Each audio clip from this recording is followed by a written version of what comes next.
The ballroom at Blackwood Hall smelled of beeswax candles and old money, and every soul inside it had gathered to watch the Duke's charity ball the way hungry people watch a feast they were never invited to taste. Lola Parkin stood near the long table where a glass case held a document the Historical Society had paid handsomely to display. A supposed letter from a long-dead queen, sealed with a crest, framed in gilt, and praised all evening by men who had never once opened a real archive in their lives. She had been asked to attend only to repair a torn page in the exhibit catalog. Nobody expected the quiet woman in the plain gray dress to speak. But Lola had spent 11 years with her hands inside old paper, and paper does not lie to people who know how to listen to it. "The ink is wrong," she said, loud enough for the nearest circle of guests to hear. A baron laughed into his glass. A lady turned her fan away as if the words themselves smelled of the street. But Lola stepped forward anyway, because Alexander was at home doing his lessons by candlelight instead of a proper lamp, because honesty had never once failed to be worth its cost in her father's house, and because the truth in that glass case was screaming to be told. "This letter uses a dye that was not manufactured until 40 years after the Queen's death," she said, and she pointed to the faded blue along the border without touching the glass. "Someone wanted this document to look older than it is. Someone wanted it to look like it belonged to a king who never wrote it." The room went still in the particular way a room goes still when everyone realizes, all at once, that the poor woman in the corner is right and the rich men in the center are wrong. Duke Patrick Humphreys stood near the fireplace with a glass he had not touched in an hour.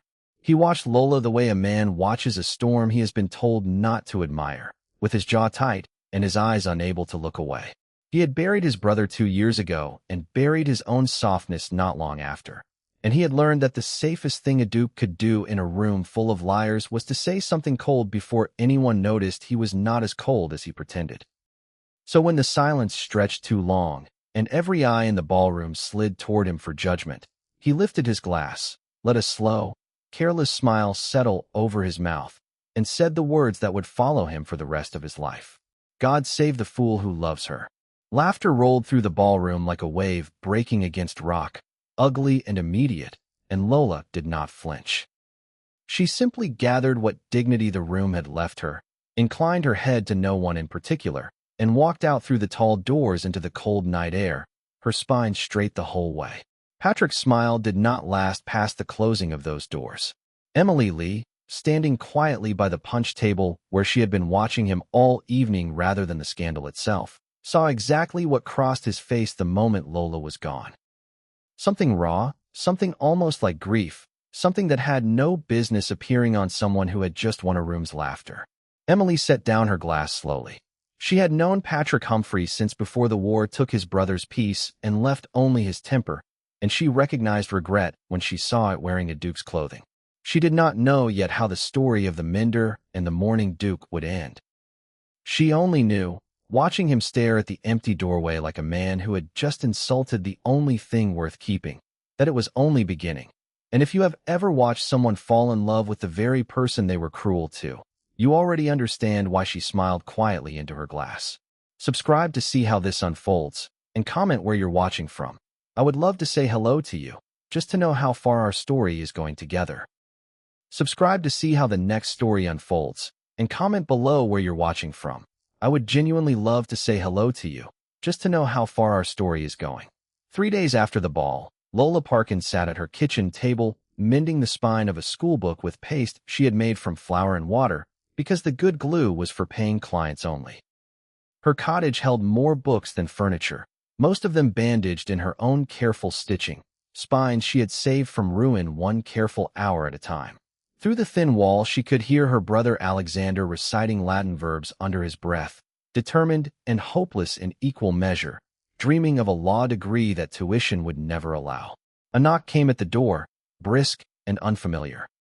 Emily Lee stood on the step wrapped in a green traveling cloak, her cheeks pink from the cold and her eyes bright with the particular energy of a woman who has come to change someone's life, whether they want it changed or not.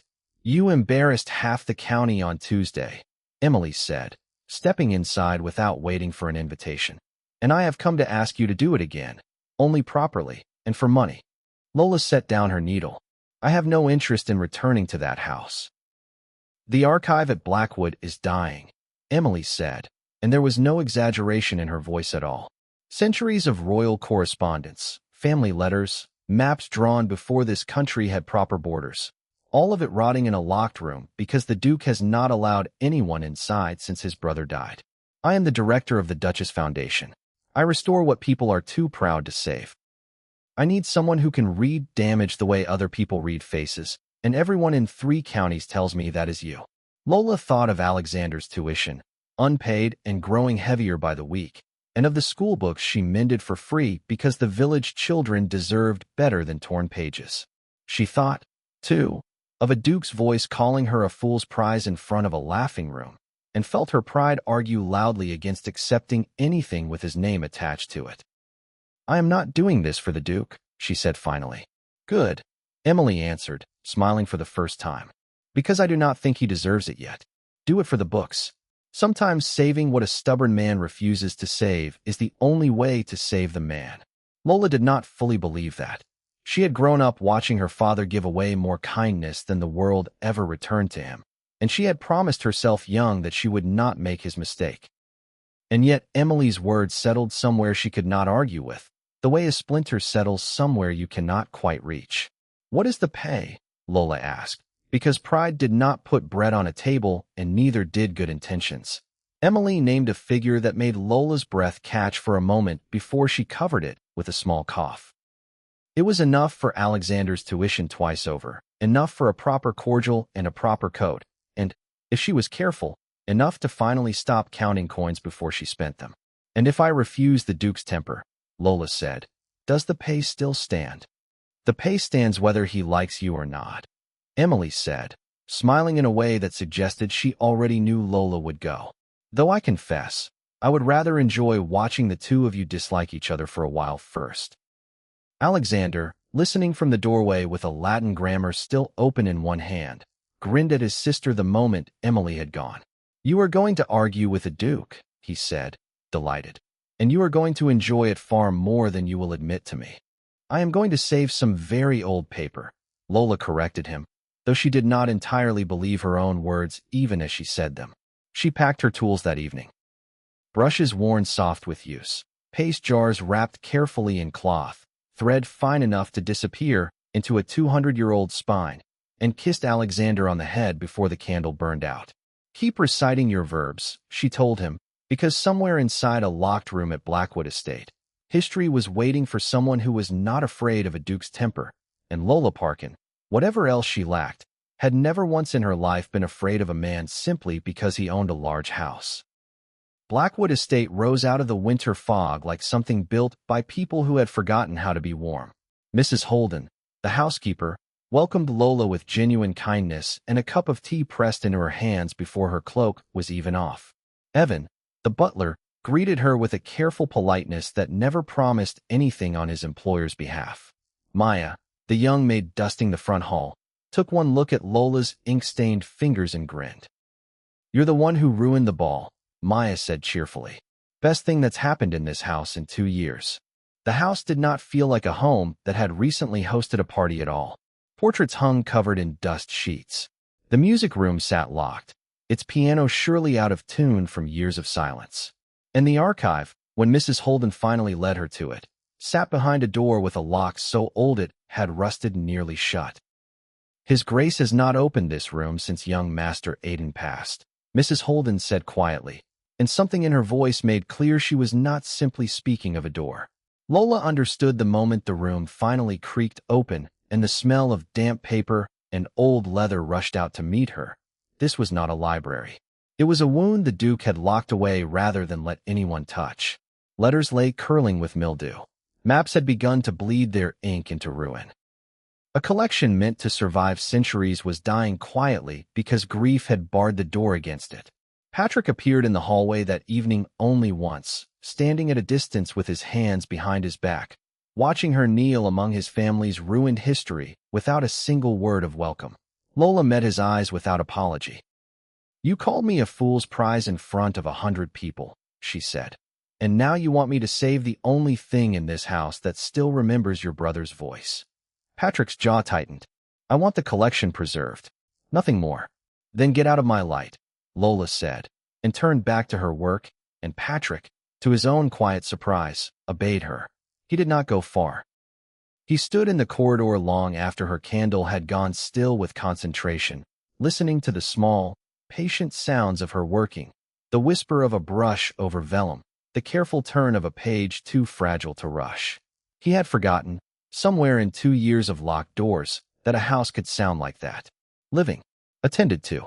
Maya found him there an hour later, dusting a hallway that did not need dusting simply so she would have an excuse to linger. "You're doing that thing again," she said, not bothering to hide her amusement, "where you stand about pretending you're inspecting the woodwork." "I am inspecting the woodwork." "Of course you are, Your Grace." Maya did not stop smiling the entire way down the corridor, and Patrick, alone again, found he did not have the heart to be annoyed by it. Inside the archive, Lola worked until her candle guttered low, cataloging what could be saved and mourning quietly, in her own private way, what could not. She thought of her father's hands guiding hers over her first repair, patient even when she tore the page twice. She thought that a house this grand should never have let its history rot simply because grief made the door too heavy to open. And though she would not have admitted it to another living soul, she thought, once or twice, of the particular quiet way the Duke had stood in the doorway that evening, not proud, not cold, only lost, in the manner of a man standing at the edge of a room he no longer knew how to enter. The days that followed fell into an uneasy rhythm. Lola worked from dawn until the candles burned low, cleaning mildew from vellum, rebinding what could still be saved, cataloging letters that had not seen daylight in years. Patrick found reasons to pass the archive door more often than any Duke needed to pass anywhere, and told himself each time that he was simply checking on his own property. They argued more than they agreed. Lola refused to let him rush her work, and refused, more stubbornly still, to let his title frighten her into silence.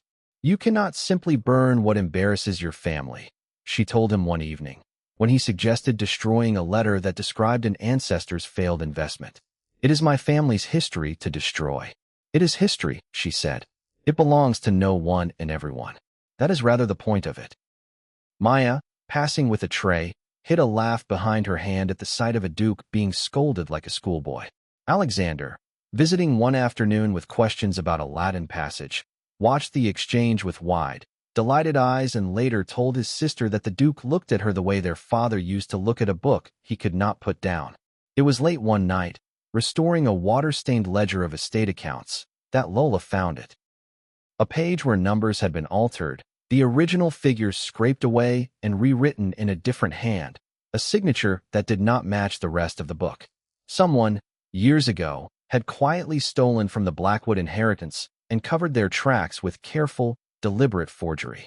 She held the page to the candlelight for a long time before she understood the weight of what she was holding. Someone in this house had reason to want these pages destroyed, and that someone was very likely still close enough to hear her breathing.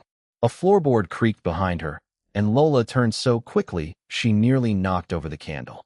It was only Maya, carrying a late tray of tea, but the fright of it stayed with her longer than it should have. "You've gone pale," Maya said, setting the tray down. "Seen a ghost among the ledgers?" "Something like one," Lola admitted, and slid the altered page beneath a stack of ordinary correspondence before Maya could see it clearly. She was not yet certain who she could trust in this house, and a woman who had grown up with nothing had learned early that trust, once given wrongly, was expensive to take back.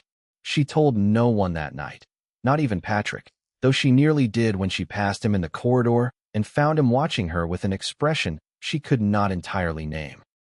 Something curious, something careful, something that made her stomach turn over in a manner that had nothing whatsoever to do with forged ledgers. "You are frowning at me," he observed. "I frown at everyone equally, Your Grace. It is one of my few genuine talents." "I have counted at least 3 others," Patrick said, and there was the faintest curve at the corner of his mouth that had not been there in the ballroom, "though I confess I am still cataloging them."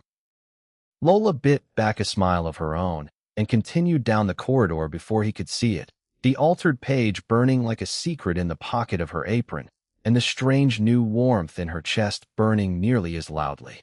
Patrick did not believe her at first. Pride is slow to admit that grief has been guarding a lie for years. But when Lola laid the altered ledger beside 3 others and showed him, line by patient line, how the numbers no longer added to the truth, something in him broke open with quiet, furious clarity. "Show me everything," he said. They searched the estate together after that. Forgotten tunnels beneath the east wing, a servant's journal hidden behind loose stones, old correspondence that Aidan Humphreys had written in the final months of his life. What they found rewrote everything Patrick believed about his brother's death. Aidan had suspected the fraud before anyone else. He had been gathering proof. He had written, in his own careful hand, that he intended to expose whoever was stealing from the estate before the truth could be buried with him. "I thought he died believing I had failed him," Patrick said quietly, sitting on the tunnel steps with the journal open across his knees, candlelight flickering against damp stone. "I thought his last months were spent disappointed in me." "He was not disappointed in you," Lola said gently. "He was protecting you from something he had not finished proving yet." Their late nights, bent over old paper and older secrets, became something neither of them named aloud. Patrick found himself watching the candlelight catch in Lola's hair more often than he watched the documents in front of him. Lola found herself waiting, without quite admitting it, for the particular sound of his footsteps in the corridor. Emily, watching from a careful distance, allowed herself a small, satisfied smile. She had not expected the fraud to be so deep. She had expected, however, exactly this: a stubborn man remembering how to feel something besides guilt. Lady Isabel Wells arrived at Blackwood without warning, in a carriage too fine for the muddy roads and a smile too practiced for genuine warmth. She had spent 3 years assuming she would one day be mistress of this house, and she did not intend to lose that future to a woman who mended books for wages. "How charming," Isabel said, looking Lola over the way one examines a stain on good linen that Patrick has taken in a little project. Isabel wasted no time.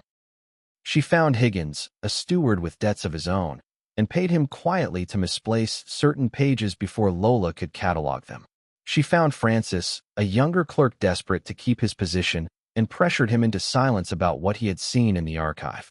Within a week, whispers moved through the nearby villages that the Duke's bookmender had schemed her way into his affections for money she did not earn honestly.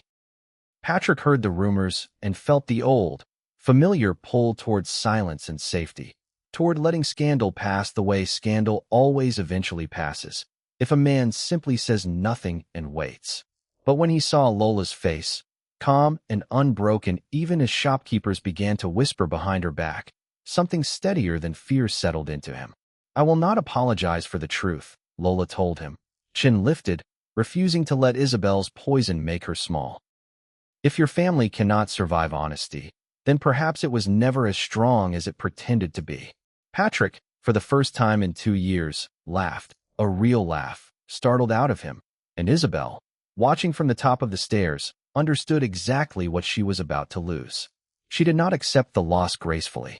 That evening, over a dinner heavy with false pleasantries, Isabel turned her attention on Lola directly, her smile sweet enough to sour milk. "Tell me, Miss Parkin," she said, cutting her meat with unnecessary precision, "how does one learn to mend books? Is it a trade one is born into, or simply the sort of thing a person takes up when better prospects fail to arrive?" "A bit of both," Lola answered pleasantly. "Rather like marrying for a title instead of affection, I imagine. Some are born to it. Others simply settle when nothing better arrives." Maya, refilling water glasses nearby, made a sound suspiciously like a cough and left the room rather quickly. Patrick did not bother hiding his smile behind his napkin at all. Isabel's fork paused over her plate for exactly 1 silent, furious second before she resumed cutting her meat with considerably more force than the meat required. Later, alone in the corridor, Patrick caught up to Lola with something almost like delight lighting his face. "You have made an enemy for life," he said. "I made an enemy for life the moment I pointed out her forged letter," Lola said. "The dinner was simply for my own entertainment. Remind me never to sit across from you with anything I wish to hide." "Then perhaps, Your Grace," Lola said, meeting his eyes and finding she did not look away nearly as quickly as good sense demanded. You ought to stop hiding things from me altogether. Behind a false panel in the old study, hidden with the same careful hand that had hidden his suspicions in his journal, Lola found Aidan's final letter. It named names. It named dates. It named the exact sum stolen and the exact hand that had stolen it. A hand connected, through old family friendship and older debts, to Lady Isabel Wells herself. Patrick read it standing very still, and then he did not stand still at all. He set the letter down, pressed both hands flat against the desk, and allowed 2 years of guilt to finally leave him in a way that looked, to anyone watching, very much like grief finding its proper shape at last. I believed for 2 years that he died thinking I had abandoned him, Patrick said, his voice rough. He died protecting the truth instead. Lola did not offer empty comfort. She simply sat beside him and stayed, letting the silence hold what words could not yet carry, until Patrick reached for her hand without either of them deciding to allow it. When he finally looked at her, there was nothing guarded left in his expression at all. I said a cruel thing to you once, in front of a room that laughed at you for being honest, he said quietly. I have regretted it every day since. I know, Lola said. I watched your face when I walked out. You already regretted it before the door closed. Then why did you agree to come here at all? Because a room full of dying letters deserved better than a proud man's silence, Lola said. And because, if I am honest, I wanted to prove you wrong about me. You proved me wrong about a great many things, Patrick said. He turned Aidan's letter over gently in his hands, tracing his brother's familiar handwriting with something between grief and gratitude. He believed in truth more than he believed in his own safety. I used to think that made him reckless. I think now it simply made him better than I have managed to be. You are managing rather well tonight, Lola said softly. Patrick studied her for a long moment, the candlelight catching the tired kindness in her eyes, and understood, with the particular clarity that only follows 2 years of denial, that he had stopped thinking of her as simply the woman hired to mend his family's paper quite some time ago. Lola, he said, testing her name aloud as though he had not fully allowed himself the privilege of it before. Thank you for not letting me bury him twice. She did not answer with words. She simply let her hand stay in his, and for the first time since Aidan's death, the old study did not feel like a room built around an absence. It felt, however briefly, like a room that might one day hold something whole again. Isabel's final attack came swiftly, once she understood the ground was slipping beneath her. She accused Lola publicly of stealing priceless documents from the estate. Higgins, frightened and cornered, offered false testimony to protect himself. A threat reached Alexander at his school, cruel and unmistakable, warning Lola to leave Blackwood or watch her brother suffer for her stubbornness. Nobles pressured Patrick from every side, urging him to abandon the scandal quietly and protect his name the way his class had always protected its names, by sacrificing whoever stood outside the family circle. For one long, terrible evening, Lola prepared to do exactly that herself, packing her few belongings, ready to disappear from Blackwood to keep Alexander safe and Patrick's reputation intact. Patrick found her at the door with her bag already in hand. I am not letting you fight this alone, he said, blocking her path. And I am certainly not letting you leave because cowards found it convenient to threaten a boy studying Latin. Your family name means nothing to me, Patrick said, if it costs me you. She let her bag fall from her hand to the floor between them. You are not the only one who has spent years believing he had to lose people to protect them, Patrick added, gentler now. I lost my brother to silence. I am not losing you to it as well. For a long moment neither of them said anything at all. The candle on the hall table burned low, throwing soft light across the space between them, and when Patrick finally reached out to brush a strand of hair from her face, his hand lingered there far longer than the gesture required. Lola did not step back. She had spent her whole life being careful, and for once careful felt like the wrong thing to be. If you kiss me now, she said quietly, and Isabel destroys us both tomorrow regardless, I will still not regret it. Then let us not wait for tomorrow to decide, Patrick murmured, and closed the distance between them himself, gently, as though she were something rare enough to be handled the way she handled her oldest and most fragile pages. It was Emily's brisk knock on the front door, arriving that same night with evidence of her own, that finally pulled them apart. Bank records, a witness willing to speak, proof of every bribe Isabel had paid to bury the truth. The pieces, gathered over weeks of careful work by everyone who loved this house and its people, were finally completely whole. "I do apologize for the timing," Emily said, taking in the pair of them with a knowing look she did not bother to disguise. "But I did knock twice." Patrick called every noble family, every magistrate, every estate leader who had whispered against Lola into the great hall of Blackwood, and he did not do it quietly. Lola stood before them all and told the entire truth without begging for a single ounce of sympathy, her voice steady even as every eye in the room weighed her honesty against Isabel's lies one final time. Patrick followed her with Aidan's letter in hand, laying out the fraud line by line, date by date, until Higgins broke under simple questioning and confessed everything. The bribes, the altered ledgers, the years of quiet theft dressed up as respectable friendship. Isabel's composure finally cracked in front of the very people she had spent years trying to impress, and what crumbled with it was every ounce of standing she had built on other people's silence. Patrick turned from the stunned room to Lola, and for a long moment the great hall was as silent as it had been the night he first insulted her in front of a laughing crowd. "God save the fool who loves her," he said again, and this time his voice did not carry a single trace of cruelty in it. He smiled, slow and certain, "Because I have become that fool, and I have never been prouder of anything in my life." He knelt before her, in front of every noble who had once laughed, and asked her to be his wife. The hall that had mocked her honesty now watched her accept it with tears she did not bother to hide. "Yes," Lola said, and then, because the moment felt too large for a single word, she said it again, laughing through tears that had nothing to do with sorrow at all. "Yes, you impossible, sharp-tongued fool. Yes." The hall that had laughed at her once now applauded until the old chandeliers seemed to shiver with the sound of it. Somewhere near the back, Maya was openly sobbing into Evan's sleeve, and Mrs. Holden was dabbing at her own eyes with a handkerchief she insisted was only for the dust. Alexander whooped loudly enough that a magistrate beside him startled clean out of his seat, which only made Alexander laugh harder.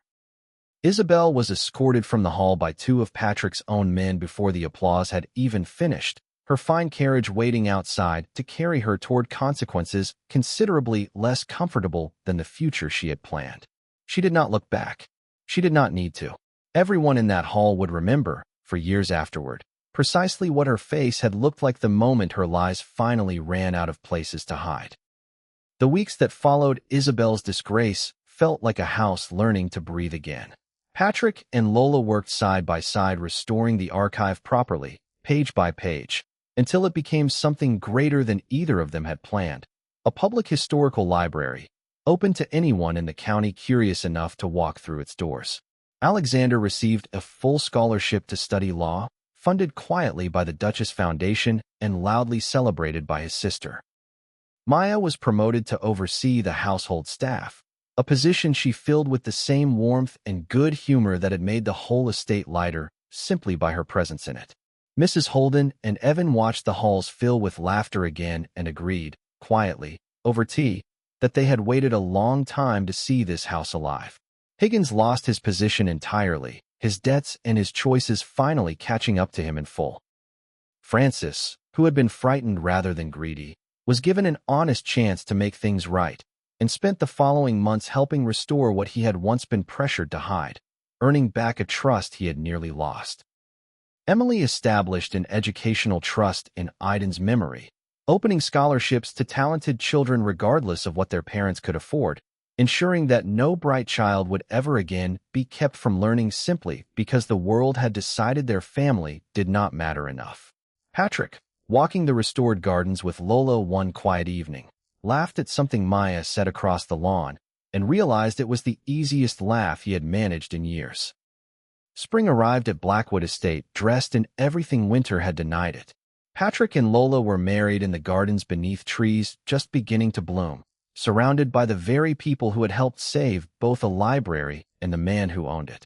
Alexander stood proudly at his sister's side, already carrying his law books everywhere he went. Maya cried through the entire ceremony and blamed it loudly on the wind. Mrs. Holden and Evan stood together near the back, finally allowing themselves to look thoroughly pleased with the world. Isabel faced the full legal and social consequences of her deception. Her fortune and her standing gone the way stolen things eventually go when the truth finally catches them. Higgins rebuilt his life slowly and honestly, far from the comfortable theft that had once tempted him.